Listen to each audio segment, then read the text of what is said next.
Hey guys, Michael Didier here. Thank you for joining me. Last week we talked about the offering. They call it an offering. I hate those religious words. An offering. Take from among you an offering to Yehovah. No, this word here is terumah. It's a gift.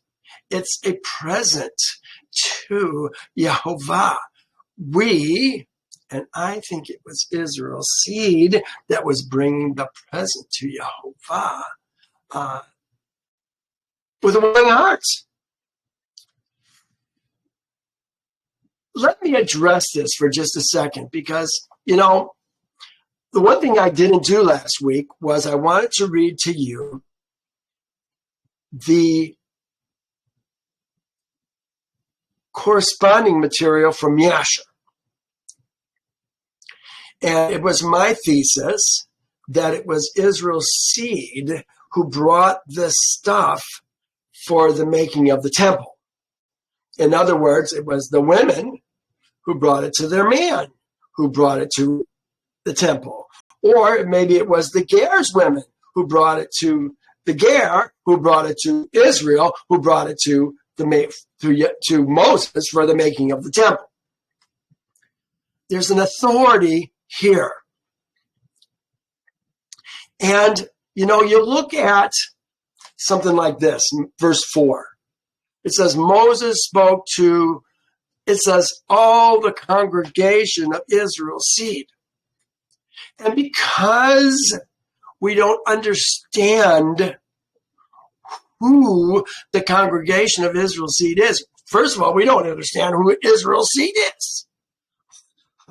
Ezra, or the Ezra Haaretz, the Ezra of the land, the spiritually born sons of Yehovah through Passover. And let me just make a point, because I think this is important that we understand this. Every translation says all the congregation of Israel's seed. They all say the same thing, or they say all the congregation of the children of Israel. Some say the sons of Israel. But that's not what it says. It says all Israel's seeds congregation. Now, with that in mind, how do we identify who Israel's seeds congregation is? And I found in Exodus, here it is right here on the right, Exodus 12:19. Look what this says. For 7 days, no leaven shall be found in your houses. Since whoever eats what is leavened, that same person, it's a man, shall be cut off from the congregation of Israel. Israel's seeds congregation. It actually says the assembly of Israel. So you could say Israel's congregation. But look what it says after that. Whether he, now that's in italics, it's added. But we know that there are no female Ger and there are no female Ezra-aretz. Whether he is a Ger or an Ezra-aretz. We're talking about men. There is how should I call it? A level of authority in Yehovah's kingdom. That's really not the best word, level. I had a better word earlier, but it's not coming to me right now. We've got Yehovah, then we have Moses, then we have the 70 elders, and then we have all of Israel's seed. Under them, we have the Ger and all their women, and Israel's seed's women and all their sons and daughters, and Ger who dwell with them. So, when we're talking about Moses speaking to Israel's seed's congregation, he's not talking to women.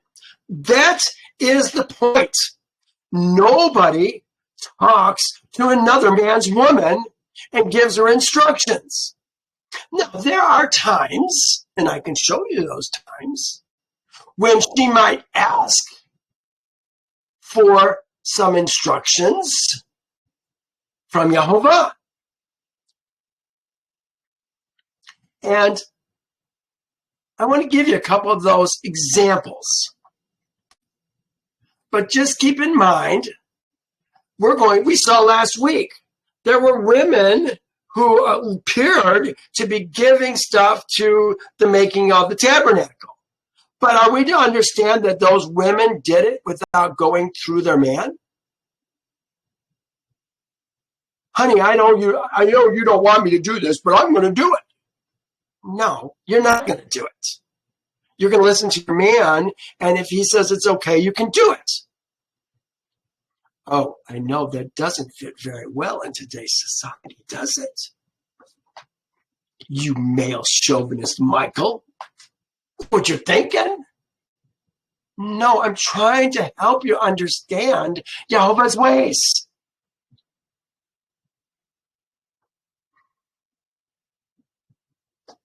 Let me show you two examples came to my mind this morning. One was Rebecca. It says she went and sought Yehovah's advice when the two boys, Esau and Jacob, were fighting in her womb. Do you remember that? Here it is. I want to go to Genesis. It's 25. And we're going to look down here. Here it is. Let's start here. Verse 22. But it says the children. Did we know who they were? It says sons. It doesn't say children. It says the sons. How does she know they're sons? They're sons. That's what it says. The sons struggled together within her. And she said, if all is well, why am I like this? So look what it says. So she went to inquire of Yehovah. And the next verse says, and Yehovah said to her. So does it make it look like she spoke to Yehovah and Yehovah spoke to her? Does that fit with the rest of Torah? See, we've got to dig deeper. Yehovah did give her a message when she went to inquire of Yehovah, but it doesn't tell us how she went to inquire of Yehovah. And thankfully, we'd get a false image in our brain if I couldn't find this information in Yasher. Look what it says in Yasher. I put, finally, Rebecca begged Shem, Eber, and Abraham to go to Mount Moriah with her and have them pray for her. Do you hear this? And she said unto them, why am I alone in this amongst all the women that were upon the earth? And she went to the land of Moriah to seek Yehovah on account of this. And she went with Shem and Eber his son to make inquiries of them in this matter. Inquiries of them. And that they should seek Yehovah in this thing respecting her. And she also asked Abraham to seek and inquire of Yehovah about all that had befallen her.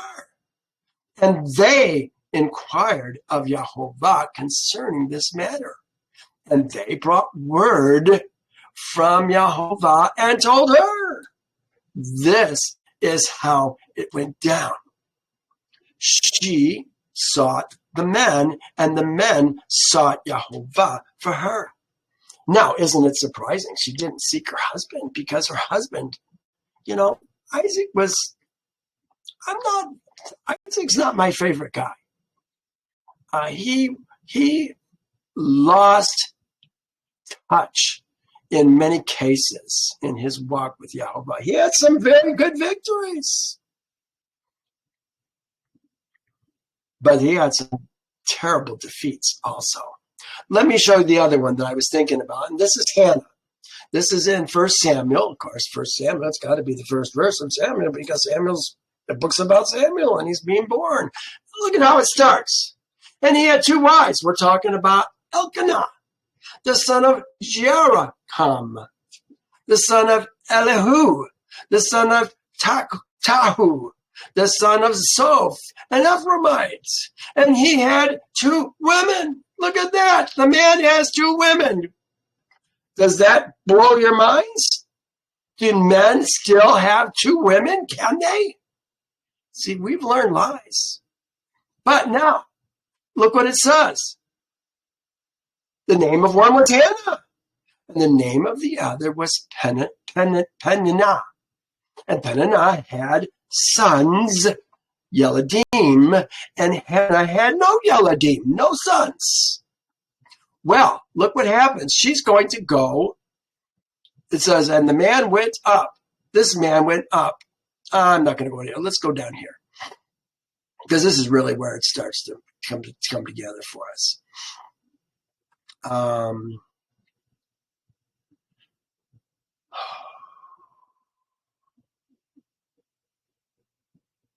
Hannah rose early. Verse 9. We'll start here. Hannah rose early after they had finished eating and drinking in Shiloh. Now Eli, the priest, who's the priest? Eli is the priest. He's the representative of Elohim. Eli, the priest, was sitting at the seat by the doorpost of the tabernacle of Yehovah. And she was in bitterness of soul and prayed to Yehovah. Well, you say, oh, well, she prayed to Yehovah. Isn't Yehovah going to answer her? No. And went in anguish. And she made a vow and said, oh, Yehovah of hosts, if I have indeed, notice she didn't call him Adonai. She called him Yehovah. He's not her Adonai. Elkanah is her Adonai. And Yehovah, oh, Yehovah of hosts, if you will indeed look on the affliction of your maidservant and remember me, and not forget your maidservant, but will give your maidservant a male child. I wonder if that says Yeladim. It probably does. Then I will give him to Yehovah all the days of his life, and no razors will come on his head. And it happened as she continued praying before Yehovah that Eli watched her mouth. And Hannah spoke in her heart. Only her lips moved. Hannah spoke in her heart. Only her lips moved. So she wasn't making any noise. But her voice was not heard. Therefore, Eli thought she was drunk. So Eli said to her, how long will you be drunk? Put your wine away from you. But Hannah answered and said, no, Adonai. She's calling him Adonai. Remember, who was it? David's third wife called David Adonai when he was coming to kill her husband. Okay, so let me continue. But Hannah answered, said, no, Adonai, I am a woman in a sorrowful spirit. I have drunk neither wine nor intoxicating drink, but have poured out my soul before Yehovah. Do not consider your maidservant a wicked woman, for out of the abundance of my complaints and grief I have spoken until now. And Eli answered and said, go in peace, and Elohim of Israel grant your petition which you have asked of him. Remember, he is the Shalach, if you will. He has the authority of Yehovah and can speak for Yehovah, and he spoke for her. And of course, she had Samuel. We talked about Deborah. You know, that's what people love to bring up, Deborah. You know what? Let me look for something here real quick. Here it is. Let's look for this. W-O-M, women, probably M-E-N, women and children.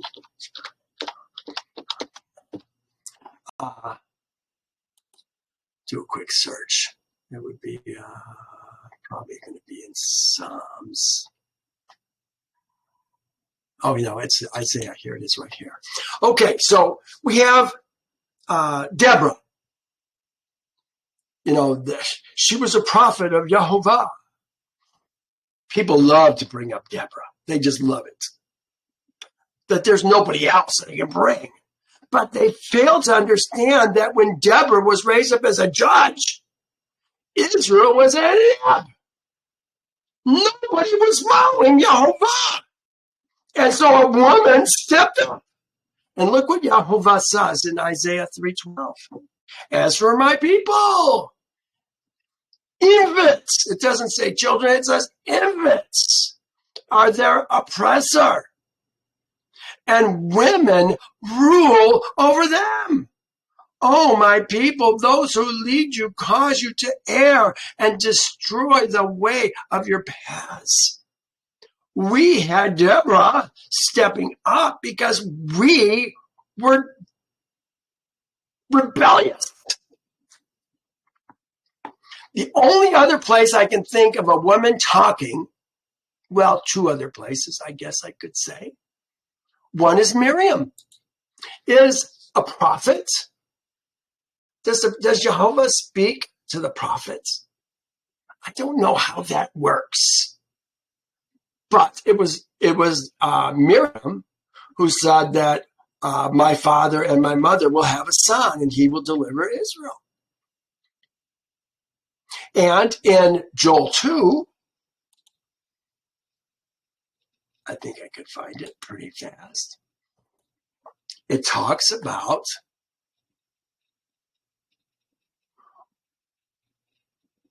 women prophesying. Where is it?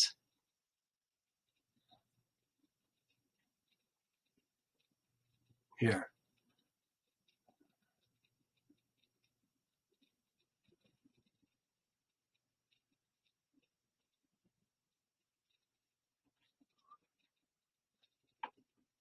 Yeah, here. Then you shall know that I am in the midst of Israel. Who are we talking? We're talking about Israel. We're not talking about Christians. We're talking about Israel, spiritually born men. I am Yehovah, your Elohim. There is no other. My people shall never be put to shame. And it shall come to pass afterwards that I will pour out my spirit on all flesh. What flesh is he going to pour it out on? The Egypt's flesh, Babylon's flesh, America's flesh. No, your sons and your daughters shall prophesy. Your old men shall dream dreams. Your young men shall see visions. Also, your maidservants. It doesn't say my, it says your maidservants and your menservants and your maidservants. I will pour out my spirit. I will pour out my spirit in those days. So we got prophets. Is a woman prophet hearing from Yehovah? You can argue that. But nowhere in the scripture does it say that a woman said something and Yehovah spoke. The only time I can think of Yehovah actually speaking to a woman is when? In the garden, when she's in trouble. That's the only time a woman goes into the temple, is when she's in trouble and her husband thinks she's been with another man. Then he brings her into the temple and makes her drink the water. And her body swells and her leg rots if she's been with another man. What did Yehovah tell Hava? Eve, your desire shall be for your man, and he shall rule over you. Not Moses shall rule over you. Not I shall rule over you. Not the 70 elders shall rule over you. Not all Israel shall rule over you. Your man shall rule over you. I want to make this point because in this chapter that we went through last week, it made it look like the women have a choice to bring their offerings. Now, it does appear that the women did some weaving and gave it to their husband. Their husband brought it to Yehovah. Now, let's go to Yasher. We're going through all this because I skipped it last week, and I wanted you to see this stuff. So here's Yasher. This is what I wanted to cover last week, which is covering the same thing that we just talked about. Moses just came down the mountain with the tablets. And Moses came to who? Israel's seed. Remember, they were at the top of the mountain. They hadn't yet gone down. And spoke to them all the words of Yehovah. And he taught them all his laws, statutes, judgments, which Yehovah had taught him. Remember, from 20 to 25, he gave us statutes and judgments and ordinances to give to Israel. He gave Moses statutes and judgments and ordinances to give to Israel. Then, from 25 to 30, he talked about the building of the Tabernacle. So, here's what it says. And Moses came to Israel's seed and spoke to them all the words of Yehovah, and he taught them statutes, judgments, ordinances, which Yehovah had taught him. Moses told Israel's seed the word of Yehovah, that a sanctuary should be made for him to dwell amongst Israel's seed. He dwells in the middle of Israel's seed. Remember, their tents are on the four sides of the tabernacle. And all the people rejoiced greatly at all the good which Yehovah had spoken to them. The people are men people through Moses. And they said, we will do all that Yehovah has spoken to thee. And the people rose up like one man. And they made generous offerings to the sanctuary of Yehovah. Each man brought the offering of Yehovah for the work of the sanctuary and for all its service. Did ladies have part of it? Of course they could have. They gave it to the man, and the man brought it. And Israel's seed brought each man of all that was found in his possession for the work of the sanctuary of Yehovah, gold, silver, brass, and everything that was serviceable for the sanctuary. I'm going to read one more verse, even though it kind of goes with what we're going to cover next. And all the wise men who were practiced in the work came and made the sanctuary of Yehovah according to all that Yehovah had commanded. Every man in the work in which he had been practiced. And all the wise men in heart made the sanctuary and its furniture and all the vessels of holy service as Yehovah had commanded Moses. Remember, Yehovah commands Moses. Moses commands Israel's seed. The 70 elders, they're part of Israel's seed. And then Israel's seed. Remember the fourth commandment. You shall do no work.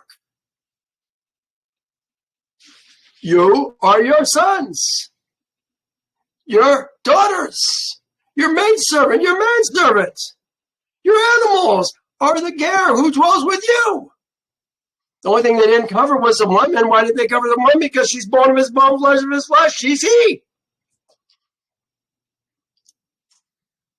She doesn't do anything that he doesn't want.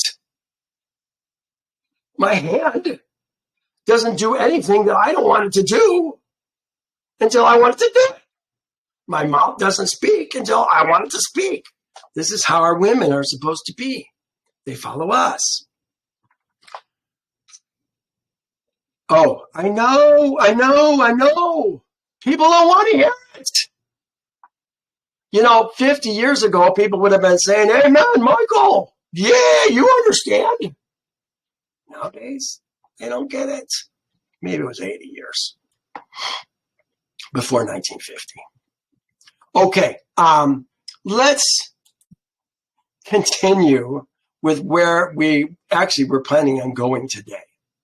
I probably just spent 15 minutes. I'm sorry I did that. But I think it's important information. We've got to get it. Let's go back to Exodus 36 is where we're going to be today. It says, and Bezalel and Oholiab and every gifted artisan in whom Yehovah had put wisdom and understanding, to whom to know how to do all manner of work of the service of the sanctuary shall do according to all that Yehovah has commanded.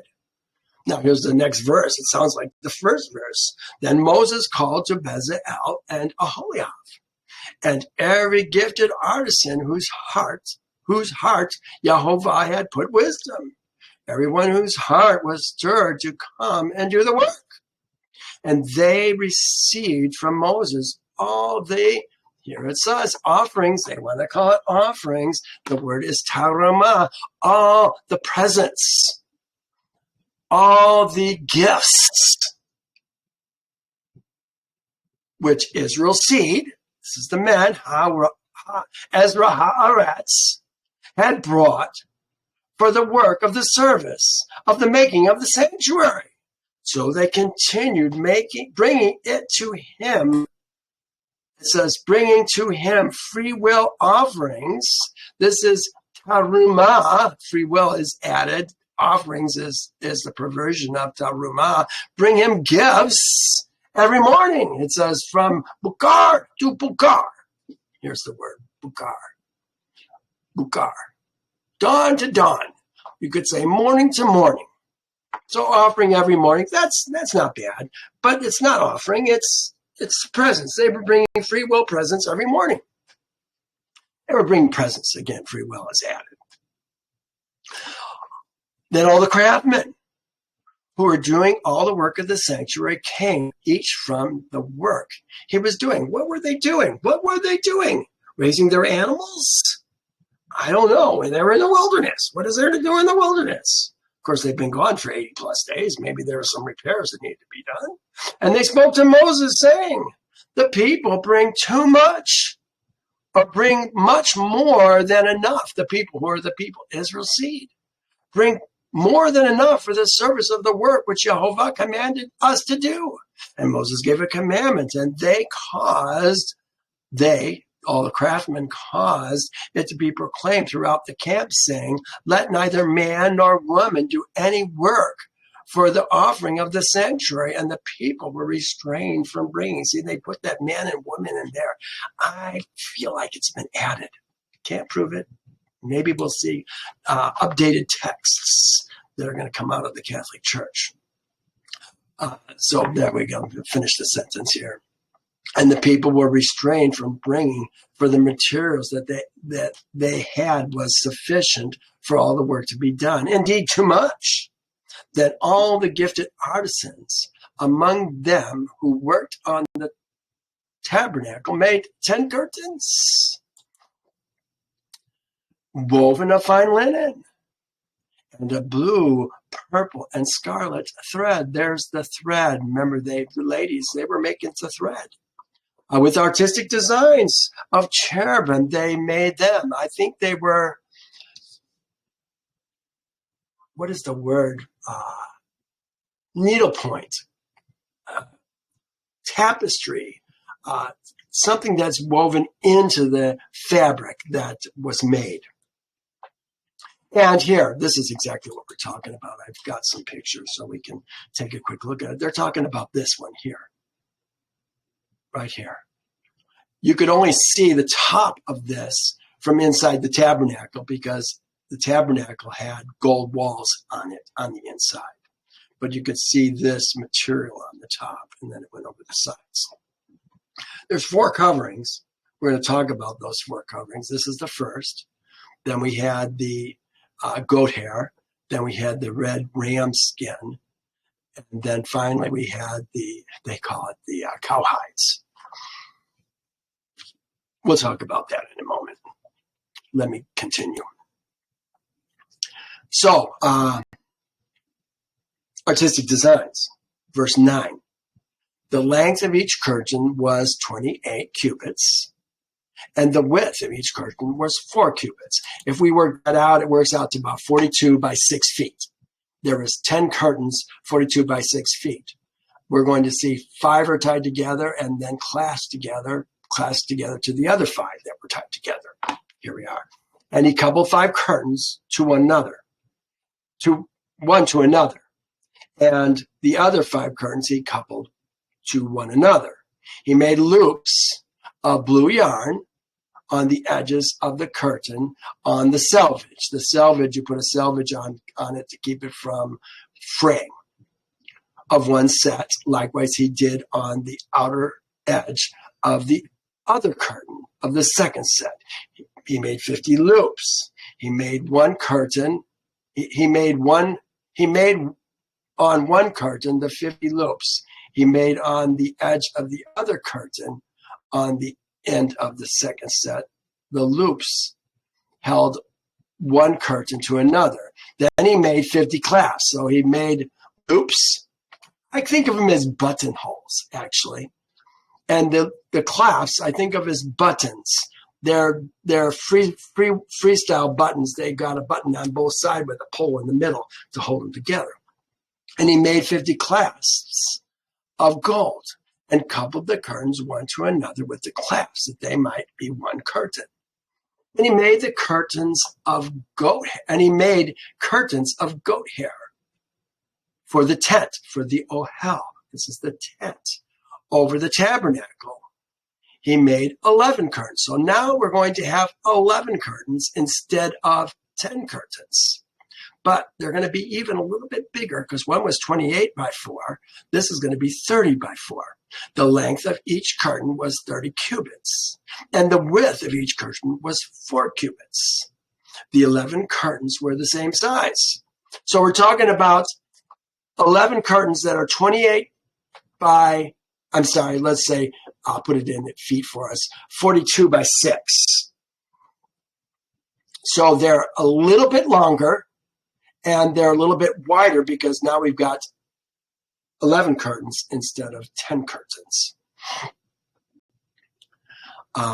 He coupled 5 curtains by themselves and 6 curtains by themselves. And he made 50 loops on the edge of the curtain that is outermost in one set, and 50 loops he made on the edge of the curtain of the second set. And he also made 50 bronze clasps. So the first ones were gold clasps because we'll be able to see those inside the tabernacle. The second set is not going to be seen from inside the tabernacle, so they're going to be bronze clasps to couple the tent together, that it might be one. Then he made a covering for the tent. Here it is. Then he made a covering for the tent. This is going over the tent of ram skins dyed red, and a covering of badger skins above that. So this is the brief version. You know, I'm not spending a lot of time on this today. We're going to go through both chapters, 36 and 37, because we've talked about this at length when we went through 25, 26, 27, 28, 29, and 30 of this chapter. We talked about them, like I said, at length. So now we're just jumping through these really fast. Talking about badger skins, I think we should talk about it. We just called it whale skins, or I forget what that photo said. Let's take a look at it one more time so we can see it. Sea cows, hides of sea cows. Hides of sea cows. Unclean animals.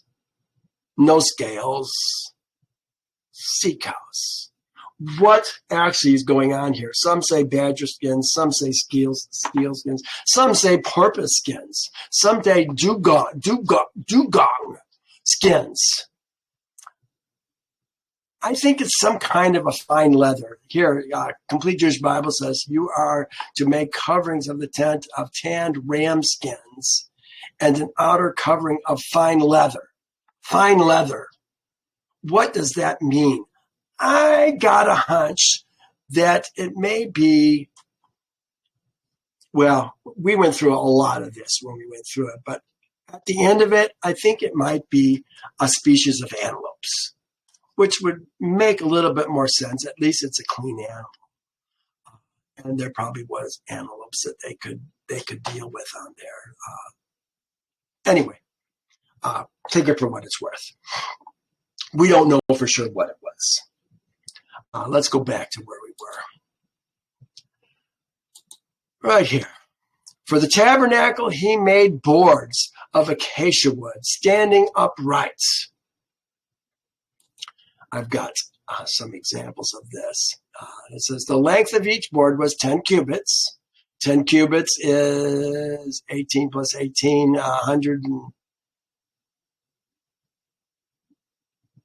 10 cubits, 180 inches, 118, 10 cubits, I forget the length. The width of the board was, I think it was like 7.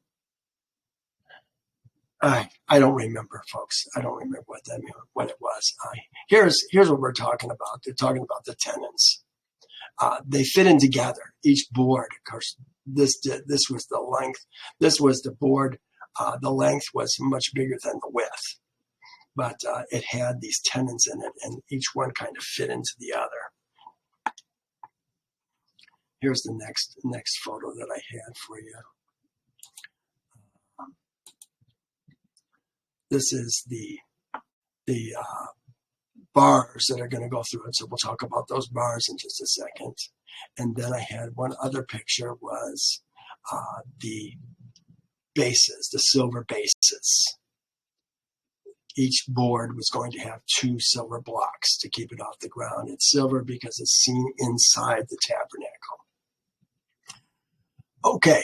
And he made boards for the tabernacle, 20 boards for the south side, 40 sockets of silver he made to go under the 20 boards, 2 sockets under each of the boards for its 2 tenons. And for the other side of the tabernacle, the north side, he made 20 boards, and there are 40 sockets of silver, 2 sockets under each of the boards. For the west side, of the tabernacle, he made 6 boards. It's actually, we're going to see it's 8 boards altogether.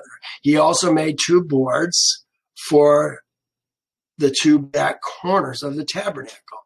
So there's 8 boards altogether, and they were coupled at the bottom and coupled at the top by 1 ring. Thus, he made both of them for the 2 corners. So there were 8 boards, and their sockets, 16 sockets of silver, 2 sockets under each of the boards. Like I say, this is the down and dirty version. He's not given us all the specifics that he talked to us about before. And this is all about the tabernacle that we're doing in these first 2 chapters. The next 2 chapters are going to be the things that are outside the tabernacle, which we'll cover next week. And he made bars of acacia wood. 5 boards on one side of the tabernacle. Let me show you that again. That was this one here. They have 5 boards, but this only shows 3. There had to be 4 actually. 1, 2, 3, 4. And then 1 that went through the boards also that would not have been seen. I'll talk about that in just a second. 5 bars. He made bars of acacia wood, 5 boards, 5 for the boards on one side of the tabernacle, 5 bars for the boards on the other side of the tabernacle, 5 bars for the boards on the tabernacle on the far west side. And he made a middle bar to pass through the boards from one end to the other. So maybe there was six bars altogether. And he overlaid the boards with gold. So they're gold inside and out. So the inside of the tabernacle is going to have gold boards showing. Made their rings of gold to be holders for the bars and overlaid the bars with gold. So the bars that have the rings going through them are gold, as are which I'm kind of surprised because the bars wouldn't have been seen from the inside. They would have been seen from the outside. I would have thought they'd be brass rather than gold, but it says gold. And overlaid the bars with gold. And he made a veil. So we're done with the tabernacle. Now we're doing a veil. And he made a veil of blue, purple, scarlet thread and fine woven linen. It was worked with an artistic design of cherubim. And he made 4 pillars of acacia wood and overlaid them with gold with their hooks of gold. And he made 4 sockets of silver over them. So this is going to be the veil that is between the Kodesh and the Kodesh HaKodeshim. The Kodesh HaKodesh, and Kodesh HaKodeshim, between the holy place and the most holy place. It appears that the pillars were on the inside with the sockets, with their hooks facing inside the holy place, not the most holy place. And the veil was on the side, this side, the holy place side of the pillars. Okay, then the final thing it says, he also made a screen for the tabernacle door, a blue, purple, scarlet thread and fine woven linen made by the weaver.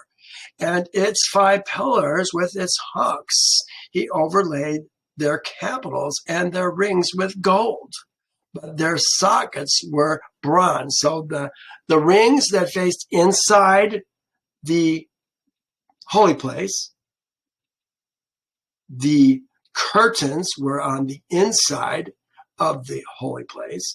So everybody on the outside could see the pillars, 5 pillars. What were they? Gold pillars?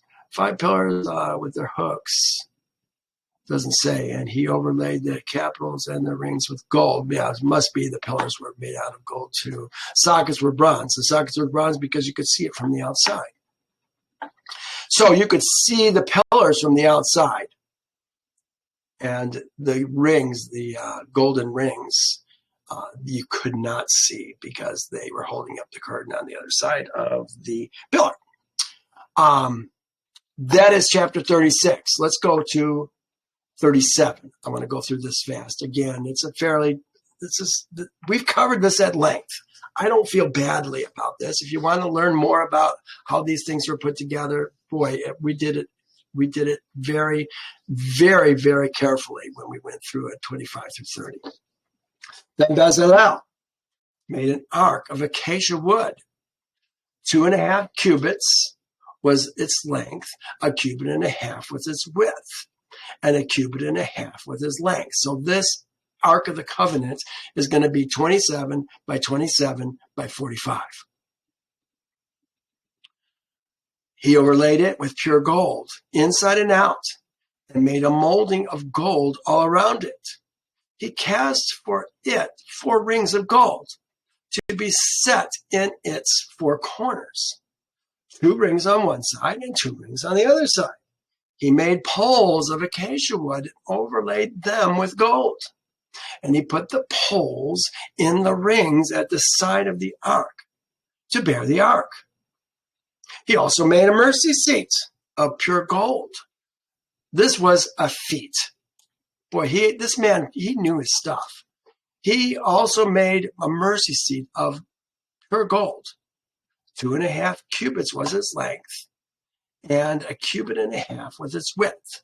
We're talking about, this is the mercy seat. Oh yeah, this is going over the top of it, 27 by 45. He made 2 cherubim of beaten gold. He made them of one piece at the 2 ends of the mercy seat. They are made out of the same material that the mercy seat is made out of. Did he pour these? Did he hammer these? How did he make these one piece? I don't know. And the cherub at one cherub at one end on his side, and the other cherub at the other end on that side. He made the cherubim at the 2 ends of one piece with the mercy seat. They are made with the mercy seat. Did he pour them? I don't know. How did he do it? Brilliant. The cherubim spread out their wings above and covered the mercy seat with their wings.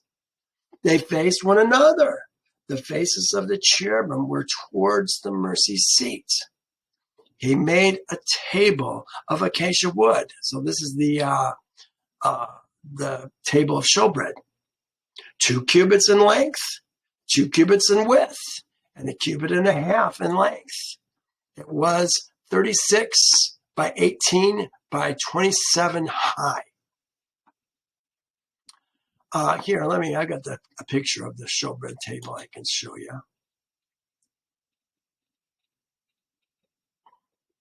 We were talking about the bread that was on the table. This is kind of what I was seeing, Wayne. I guess this is why I was thinking of it. But I did find, because we had talked about this last week, I told you I get a thought in my mind. I want to answer it. Here is Leviticus 25. Let's take a look at that for just a second. I guess that's 24:5. It says, "And you shall take fine flour and bake 12 cakes with it. 2/10 of an ephah shall be for each cake." He does not say anything about yeast being on this. The cakes that we're talking about is, maybe it does. Maybe it's challah. Wafer, ring shaped. Challah. That could be what it is. Let me just look it up real quick. Cakes. Here we are. Cakes. Challah. Yeah, all right. Well, it may be that it is leavened bread. Let me go back. Because we were talking about who's going to eat it also. Remember last week? You shall set them in 2 rows, 6 in a row, on the pure gold table before Yehovah. And you shall put pure frankincense on each row. And it shall be on the bread for a memorial. By fire, for a memorial, it shall be eaten. That's the next verse.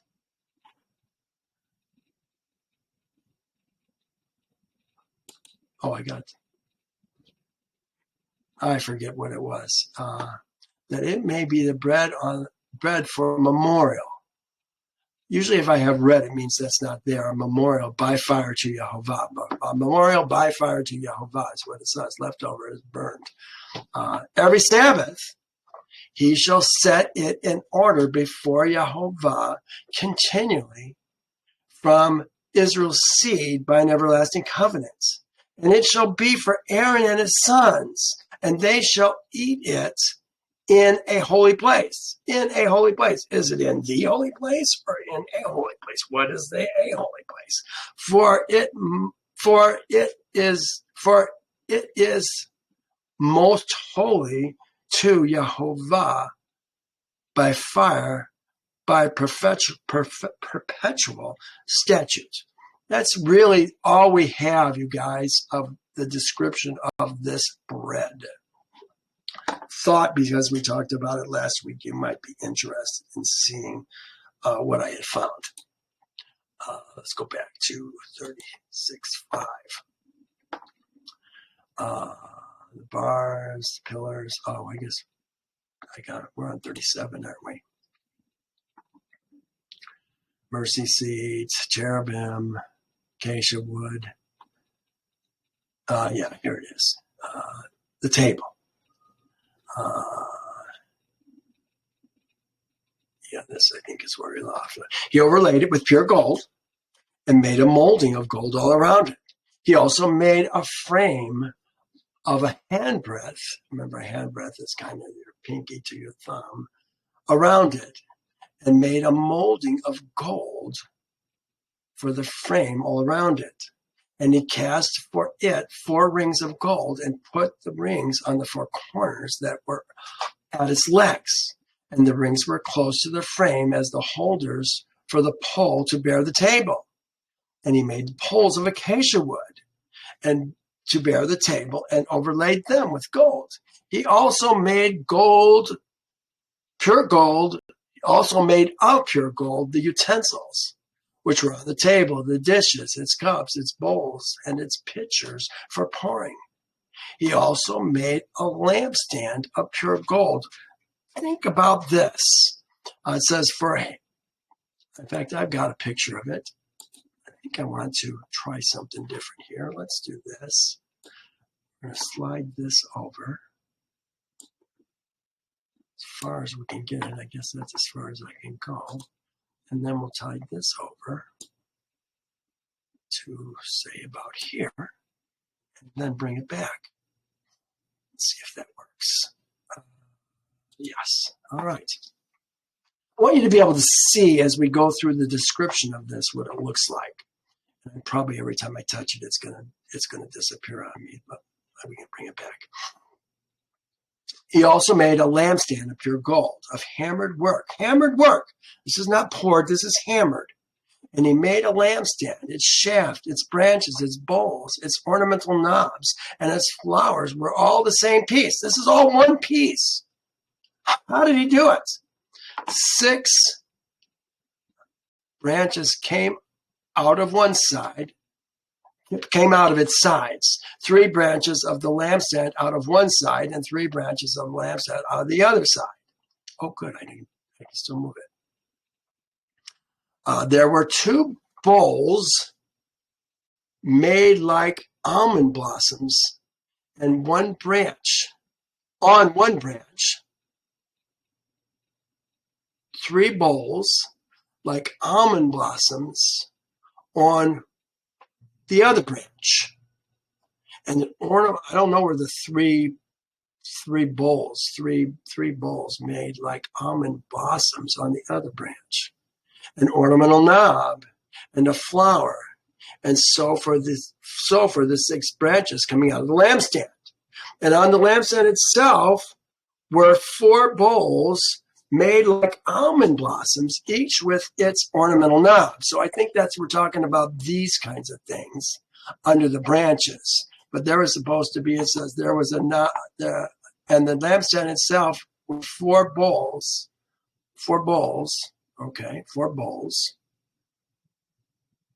made like almond blossoms, each with its ornamental knob and flower. And there was a knob under the first 2 branches.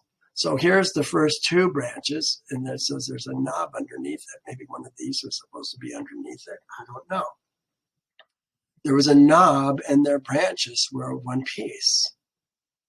All of it one hammered piece of wood. And he made 7 lamps, its wig trimmers, and its trays of pure gold.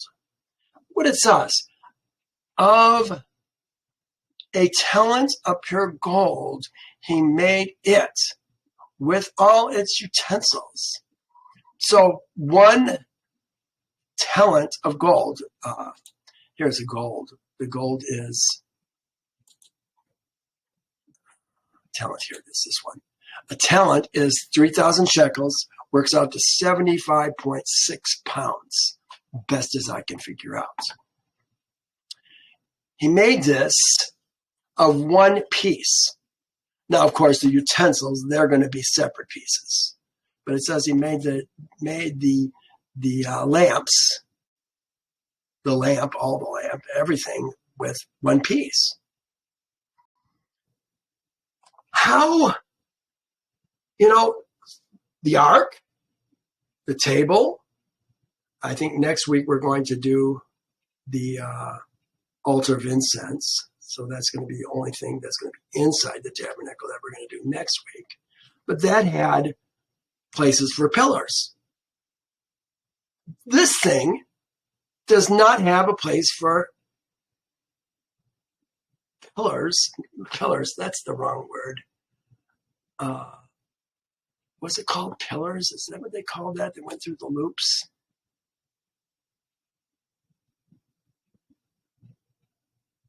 Just bars, isn't it? Bars, yeah, bars. Maybe it was bars, just bars. But there was no place for bars. How did they carry this thing? The other things, that you could figure out how to carry it, couldn't you? But how do you carry this thing? Do you hold it on its side? Do you put it on a wagon, tie it down? I don't know. They don't talk about it ever, as far as I know, how they carried this thing. But 75 pounds, that's not a one-man job by any means. Okay, let me continue. Here. He made the incense. Oh, here's the incense altar right here. Yeah, okay. So we do have that in here, and I guess we're going to find out if it was bars. He made the incense altar of acacia wood. Its length was 1 cubit. Its width 1 cubit, and 2 cubits was its height. So we're 18 by 18 by 36. It was square, and 2 cubits was on its height, and the horns were 1 piece with it. And he overlaid it with pure gold, its top, its sides, all around, and its horns. He also made a molding of gold around it. He made 2 rings of gold for it under the molding by its 2 corners on both sides as holders for the poles. Yeah, they were poles. Wayne, thank you. With which to bear it. And he made the poles of acacia wood and overlaid them with gold. Now, he just says this. He also made holy anointing oil. Before, when we talked about the holy anointing oil, he made it very clear the proportions that it was supposed to be of different things. Same with the pure incense and the sweet spices. They all gave proportions. And one thing that he always said about especially the holy anointing oil, but even the incense, was that the people were not supposed to duplicate the recipe for themselves. So think about this. I'm getting in your face again. I'm sorry. The holy anointing oil was used by Moses to anoint the priests. It was used by Samuel to anoint kings. Ladies don't anoint anybody. So we got this narrative from the New Testament of ladies pouring oil on Jesus's heads and his feet, and somehow we want to make a big deal out of that. You guys, we have learned lies. The holy anointing oil was not made by anybody but the priests, or for use by the priests. Same with the incense. People didn't use that. Well, that's where we're going to stop today. I don't know how long we went, but I don't think it was too long. You guys, thank you for joining me. We'll pick up and we're going to do all the stuff that's outside the tabernacle next week. Hey, thank you so much for joining me, and we'll see you then. Bye now.